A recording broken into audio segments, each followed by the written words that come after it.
Hi everybody, I will continue setting up my local development environment for compiling and running Scala web applications. In this case, the Scala web application template by Wiringbits. So this video is all about setting up a Postgres in a way that we can use it for our development environment. This is a pretty common detail that I see people getting it wrong, so I'm going to record it in a video. After this, we shall be able to launch the application and try it locally.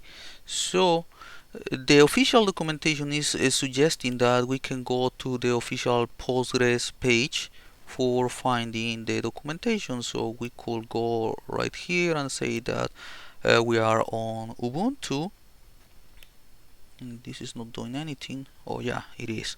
So it is suggesting that we add the package repository right here.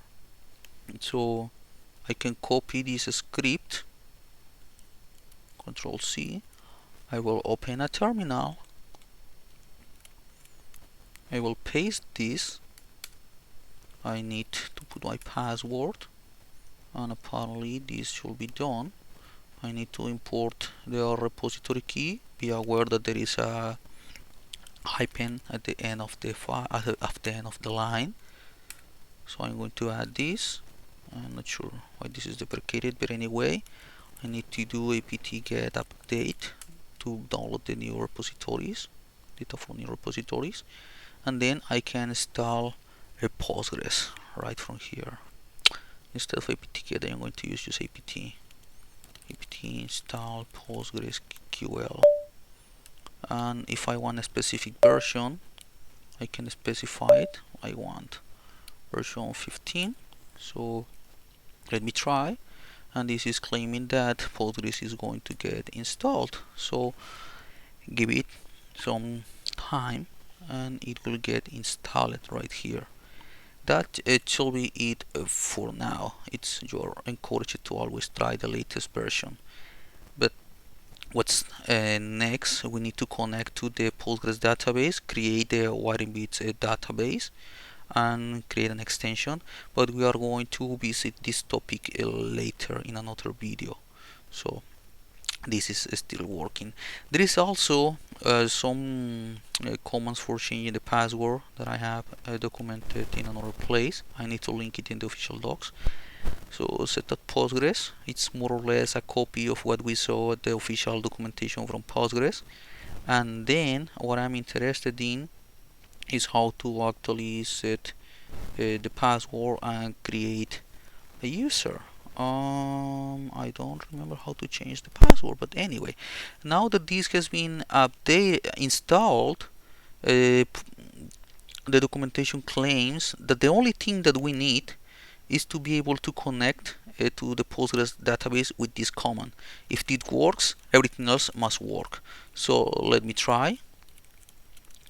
The host, it's very important that the host is not localhost but 1.7.0.0.1, because this will enforce the Postgres client to use HTTP instead of using the Unix socket. So I need the password. Oh wait, my bad. In order to be able to do this, apparently I have something missing at the docs.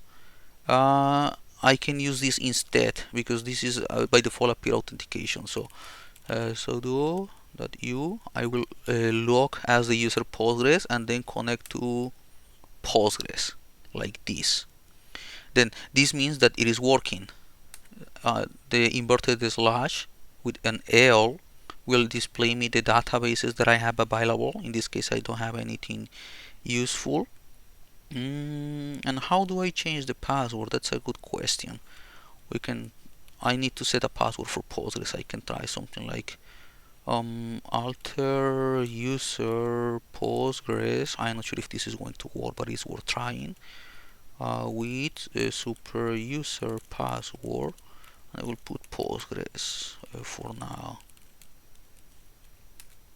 It works. Nice.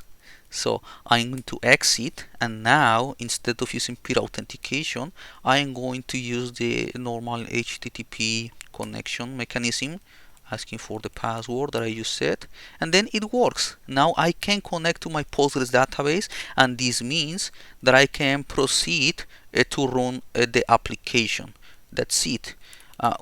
Just to showcase what I was mentioning to you, if I use localhost instead, I think this is going to fail indeed, because this is using the Unix socket and this does not work. So don't use it. Use 1.7.0.0.1. This is something that usually confuses people and gets problems, and they go to modify the Postgres HBA file, but that's unnecessary and that's insecure. So use it this way. That's it for now. Stay tuned for the next video.